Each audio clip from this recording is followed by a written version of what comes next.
Hi friends, I'm John Laspina, your carnivore teacher, here today to talk about, guess what? The proper human diet. And today we're going to talk about the heavy metal toxin, lead.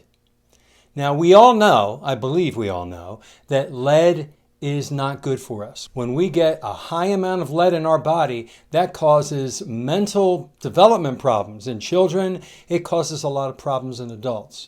And there's lead in the environment. Old houses have lead paint. Water pipes that are very, very old were made out of lead, and the lead gets in the water and you drink the water. We don't want lead at all in our body. It's not healthy. And how do you get lead out of the body, out of your life?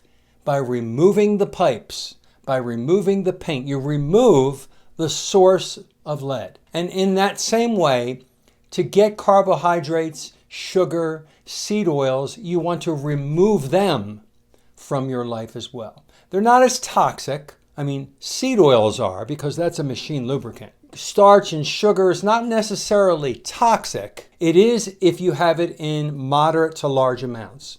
Our body recognizes glucose and fructose and lactose, and we recognize it, and our body knows how to break that down and get it into the cells and store it as fat. So it's not a foreign object, like seed oils and lead are foreign objects to the body, but too much sugar, too much starch is unhealthy. It can become a toxic state for the body. People go into insulin resistance, and that can turn into type 2 diabetes, and then before you know it, you're getting your toes and your fingers cut off. It's true. I have relatives who've had parts of their body amputated because of type 2 diabetes, and they didn't know they had it. They didn't know they had type 2 diabetes because they never went to the doctor. And then later in life, they're getting their feet amputated. It was terrible. It was absolutely terrible. This is a bad thing that we are looking past in our society.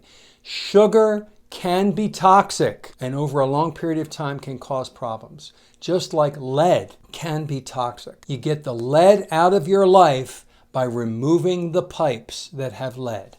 You get the lead out of your life by removing the paint chips or anything that has lead in it. We get the lead out of our lives by removing it. We get the sugar, the starch, the diabetes, we get that out of our life by removing it. You can remove most of it. And seed oils, which causes oxidative stress in the body because your body doesn't recognize machine lubricants like canola oil and soybean oil, safflower oil, all those different processed vegetable seed oils, you get those out 100% in the same way you want to get lead out of your body.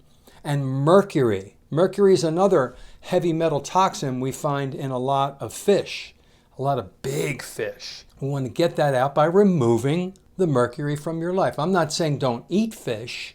Don't eat large fish is my recommendation. Eat the smaller fish that have almost none in it. So I know I was rambling a little bit today, but I want to talk about getting something out of your body. It's much easier to get the source out of the body instead of take a medicine to chelate it to get out of the body. I mean, if you have to do that, if you have to take a medicine to get heavy metal toxins out of your body, you do that. But I think the most effective way to continue to have no heavy metal toxins in your body is to remove the source, remove the pipes, remove the paint, etc. So think about that. Think about that when you're looking at sugar and carbs and starch and everything in your life. If there's something that is getting into your body, you remove it from the source completely. Do some research, be aware, and have a wonderful day. After you click the thumbs up if you like the video, and after you've subscribed and shared if you feel so motivated. Have a great day.